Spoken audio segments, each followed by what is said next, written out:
Movie start होती है और हम देखते हैं एक साइंटिस्ट को जिसका नाम था डॉक्टर हैरिसन। वो कुछ लोगों से बचकर भाग रहे थे। ये लोग डॉक्टर हैरिसन को किसी भी तरह से जिंदा पकड़ना चाहते थे। आगे जाके डॉक्टर हैरिसन एक क्लिफ पर फंस जाते हैं जहाँ के सामने एक वाटरफॉल था और नीचे बहुत गहरी खाई। अब यहाँ पर उनको कोई रास्ता नहीं मिलता तो वो उस खाई में छलांग लगा देते हैं। उन सब लोगों को लगता है कि शायद डॉक्टर हैरिसन मर चुके हैं। दूसरी तरफ डॉक्टर हैरिसन की वाइफ और बेटा एडम उसका वेट कर रहे थे।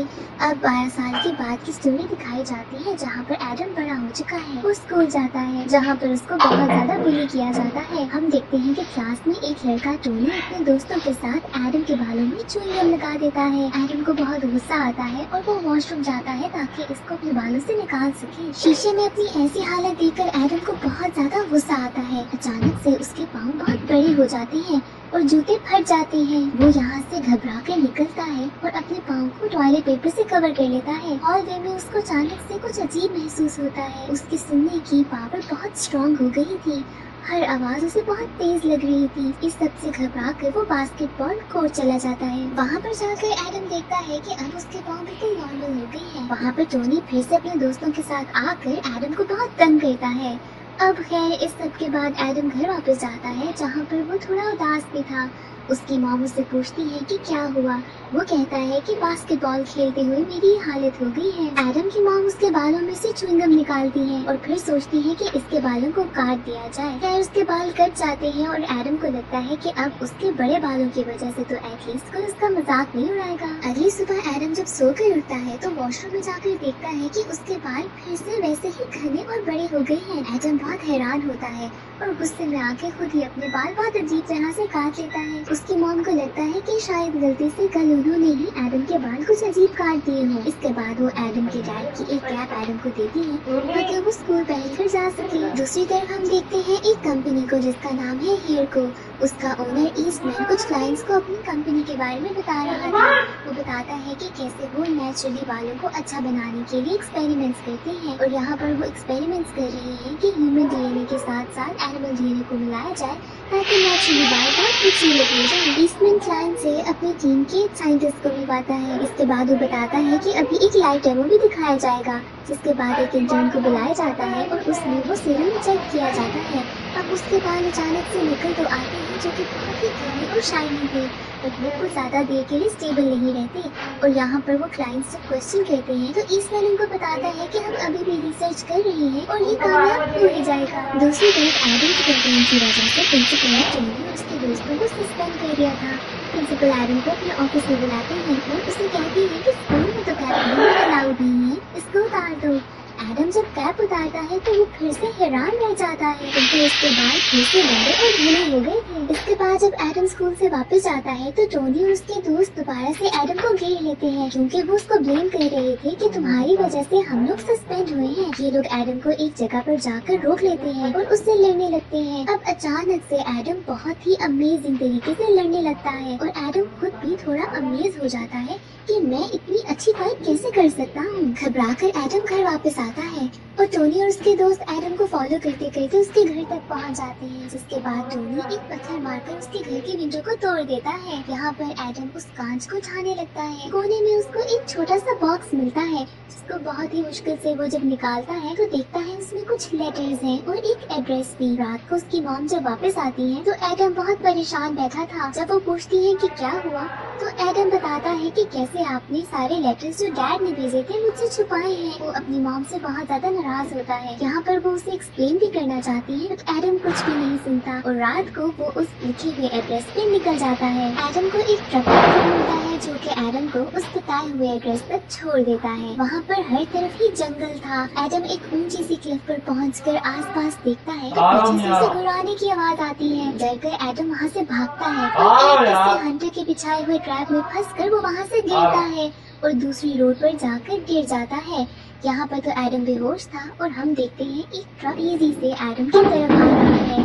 ट्रक ड्राइवर वहाँ पर किसी मैप को देख रहा था और उसका ध्यान रोड पे बिल्कुल भी नहीं था। अचानक से जब ड्राइवर की नजर रोड पे पड़ती है तो वो देखता है कि एडम को कोई साया उठाकर लेके जा रहा है और वो ये सब कुछ अपने मोबाइल में रिकॉर्ड कर लेता है। जब वो बाद में वीडियो देखता है तो वो समझ आता है कि एडम को बचाने वाला बिगफुट है। अब कुछ पैसों के लिए वो इस वीडियो को किसी न्यूज़पेपर में सेल आउट कर देता है। दूसरी तरफ जब सुबह एडम की मॉम रूम में जाती है तो देखती है कि एडम अपने रूम में नहीं है और वो समझ आती है कि एडम जरूर अपने फादर को ढूंढने के लिए निकला है और इसके बाद वो भी उस जंगल की तरफ निकल जाती है। उस ट्रक ड्राइवर की वीडियो बहुत वायरल हो जाती है और ईस्टमैन उस वीडियो को देखने के बाद समझ आता है कि यहाँ पर वो बचाने वाला और कोई नहीं डॉक्टर हैरिसन खुद है और एडम का कोई ना कोई रिलेशन तो उस बिगफुट से होगा ही। इसके बाद वो ये भी समझ आता है कि डॉक्टर हैरिसन जिसको ये लोग समझ रहे थे कि मर चुका है वो मरा नहीं था। वो कुछ बंदों को उसके घर भेजता है जहाँ पर उनको कुछ फोटोज मिलती है इनकी फैमिली की और वो सारे लेटर्स जो कि डॉक्टर हैरिसन ने अपनी फैमिली को लिखे थे। एडम की जब आंख खुलती है तो वो सामने अपने बिगफुट को देखता है और बहुत ज्यादा घबरा जाता है। यहाँ पर बिगफुट उसे बताता है कि मैं कोई और नहीं तुम्हारा डैड हूँ। एडम को कुछ समझ नहीं आती पर जब वो ध्यान देता है तो आसपास बहुत से फोटो फ्रेम्स थी जिसमें उसकी मॉम की और डैड की पिक्चर्स भी थी। डॉक्टर हैरिसन एडम को बताते हैं कि कैसे एक बड़ी कंपनी उस पे एक्सपेरिमेंट कर रही थी जिसकी वजह से उसकी फैमिली को भी खतरा हो सकता था। तो अब यहाँ पर दूर छुपने के अलावा कोई रास्ता नहीं था। दूसरी तरफ हम देखते हैं एडम की मॉम को जो जंगल के रास्ते में ही किडनैप हो जाती है ईस्टमैन के लोगों से। यहाँ पर एडम अपने डैड को बताता है कि उसके पास भी कुछ अजीब सी पावर्स हैं जैसे कि उसके बाल बहुत जल्दी निकल आते हैं। अब यहाँ पर डॉक्टर हैरिसन उसे बताते हैं कि क्या तुम्हें याद है इस एक्सपेरिमेंट में तुम्हें कितनी चोट लगी थी, मैंने अपनी हीलिंग पावर से तुम्हें हील किया है। डॉक्टर हैरिसन एडम को बताते हैं कि तुम्हारे पास पावर्स हैं जैसे कि तुम दूर की बातें भी सुन सकते हो और तुम्हारे पाँव जो बड़े हो गए हैं वो तुम्हें तेज भागने में मदद करेंगी। और साथ ही साथ एक और स्पेशल पावर के बारे में भी बताते हैं कि तुम एनिमल से भी बात कर सकते हो। इसके साथ डॉक्टर हैरिसन अपने कुछ दोस्तों से भी मिलवाते हैं जो कि एनिमल्स थे। उनमें एक बियर भी था जिसके साथ एडम मिलके कुछ हंटर्स को भगाता है। एडम अपने फादर के साथ जंगल की लाइफ बहुत एंजॉय करने लगा था। यहाँ पर हम इनके बहुत ही क्यूट मोमेंट्स भी देखते हैं। डॉक्टर हैरिसन एडम को बताता है कि कैसे वो समझ चुका था कि बहुत पहले से ही उसके डीएनए में कुछ बहुत खास बात है और ईस्टमैन ने इसी वजह से उसे अपने साथ मिलाने की कोशिश भी की थी बट वो इनकार कर देता है जिसकी वजह से ईस्टमैन ने उसे बहुत धमकाया भी था और हैरिसन को अपनी फैमिली को छोड़कर जाना पड़ा था। यहाँ पर उसकी रिसर्च को ईस्टमैन ने चुरा लिया था। वहाँ पर ईस्टमैन एडम की मॉम से इंफॉर्मेशन लेना चाहता था कि बिगफुट और एडम कहाँ हैं, बट वो कुछ भी नहीं बताते। यहाँ पर दो रैकून्स जो कि डॉक्टर हैरिसन के फ्रेंड थे सब कुछ देख लेते हैं और घर आकर बताते हैं कि कैसे एडम की मॉम को किडनैप कर लिया गया है। ये सब सुनकर दोनों बहुत ही ज्यादा परेशान होते हैं और एडम खुद को ब्लेम करता है कि अगर मैं उनको अकेला छोड़कर ना आता तो ऐसा कुछ भी नहीं होना था। यहाँ पर हैरिसन उसे मना करता है कि परेशान मत हो, हम ढूंढ लेंगे उन्हें, बट एडम उनकी बात नहीं सुनता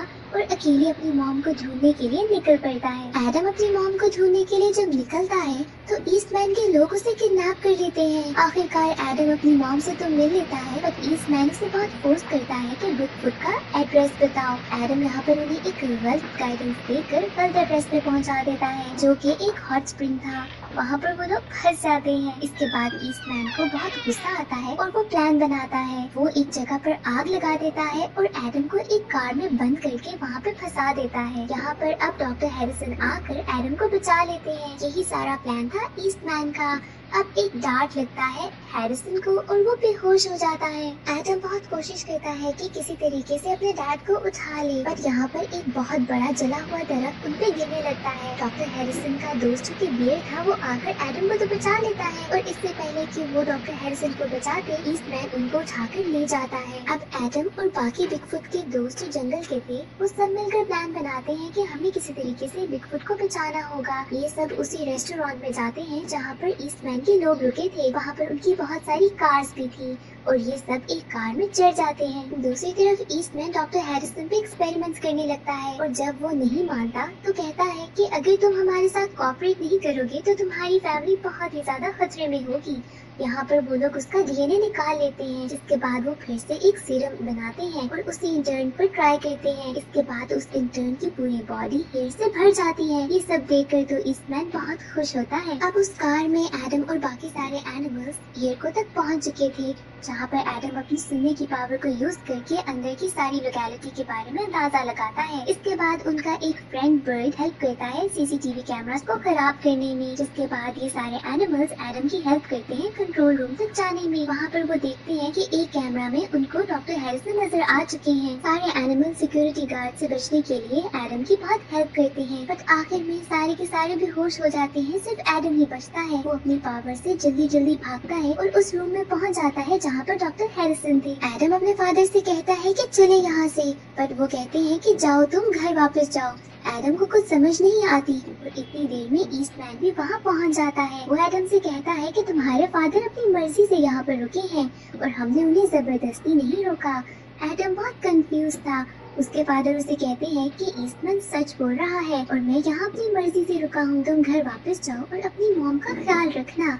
एडम समझ जाता है कि उसके फादर ये सब उसे बचाने के लिए कर रहे हैं। जब वो वापस जाता है तो रास्ते में देखता है कि कैसे बियर, रैकून्स और उसके बाकी सारे फ्रेंड्स को इन लोगों ने कैद कर लिया है। जब वो सारे एनिमल्स एडम को जाते हुए देखते हैं तो उन्हें लगता है कि एडम ने इन्हें धोखा दिया है। एडम के माइंड में तो कुछ और ही प्लान था। वो बाहर जाते जाते फायर अलार्म बजा देता है, जिसके बाद पहले तो मेन डोर सारे बंद हो जाते हैं। ईस्टमैन सिक्योरिटी रूम में कहता है कि सारे दरवाजे खोले जाएं, बट वहाँ के गार्ड को लगता है कि शायद सच में कहीं आग लग गई है और वो इमरजेंसी इवैक्यूएशन बटन दबा देता है, जिसके बाद सारे के सारे लोग बाहर की तरफ भागने लगते हैं। यहाँ तक कि एक सिक्योरिटी गार्ड ईस्टमैन को उठाकर भी सिक्योर करने के लिए बाहर ले जाता है। दूसरी तरफ एडम बिल्डिंग में दोबारा वापस जाता है और सारे दोस्तों को छुड़ा देता है। इसके बाद वो अपने फादर के पास जाता है, जो कि उन्हें फिर से यही कहता है कि तुम अपनी मॉम के पास जाओ। एडम उन्हें कहता है कि अगर आप हमारे साथ नहीं गए तो मैं ईस्टमैन को बता दूंगा कि मैं भी स्पेशल हूँ। डॉक्टर हैरिसन तो ये बिल्कुल नहीं चाहते थे कि ईस्टमैन को पता चले कि एडम भी एक बिगफुट है। वो एडम से कहते हैं कि ठीक है, मैं तुम्हारे साथ चलता हूँ, बट हमें इस फैसिलिटी को पूरी तरीके से तबाह करना होगा। इसके बाद वो वहाँ पे रखे हुए सारे कंटेनर्स को तोड़ने लगते हैं। दूसरी तरफ हम देखते हैं कि एडम की मॉम को उन्हीं के घर में ईस्टमैन के लोगों ने कैद किया हुआ है। वहाँ पर एक सिक्योरिटी गार्ड जब जाता है वॉशरूम में तो देखता है कि बिन में एडम के कुछ बाल पड़े हैं और वो ये बात जाकर ईस्टमैन को बताता है, जिससे शायद क्लियर था कि एडम भी एक बिगफुट है। एडम उसके फादर ने बाकी सारे सिलेंडर्स को तबाह कर दिया था। सारी की सारी कंपनी गैस से भरी हुई थी। जब ये दोनों गेट तक पहुँचते हैं तो वो लॉक था। बाकी सारे लोग और एनिमल्स तो बिल्डिंग से जा चुके थे। अब ये दोनों वेंट्स के थ्रू टॉप तक पहुंचते हैं, जहां पर कुछ पाइप्स पे जिप लाइन के थ्रू ये लोग नीचे उतरते हैं। वहां पर ईस्टमैन पहुंच चुका था और उसके आदमी एडम की मॉम को भी लेकर वहां पर आ गए थे। ईस्टमैन बताता है कि कैसे अभी उसे बिगफुट की कोई जरूरत नहीं, क्योंकि एडम का राज सबके सामने आ चुका है। इसके बाद वो एक डार्ट से डॉक्टर हैरिसन को बेहोश कर देते हैं और उसके बाद ब्रिज से उसे नीचे गिरा देते हैं। एडम के पास एक फ्लेयर गन थी, वो उनसे लड़ने लगता है, जिसके बाद ईस्टमैन कहता है कि ये गन कुछ और नहीं, सिर्फ एक फ्लेयर गन है, इससे तुम क्या लड़ोगे। ईस्टमैन के ऐसे कहने के बाद एडम वो फ्लेयर गन चला देता है और वो फ्लेयर बिल्डिंग के अंदर जाती है और जैसे ही गैस से कांटेक्ट में आती है वहाँ पर एक बहुत ही ज्यादा बड़ा धमाका होता है और पूरी की पूरी हेरको कंपनी तबाह हो जाती है। इस धमाके के साथ साथ ईस्टमैन भी नीचे गिर जाता है ब्रिज से।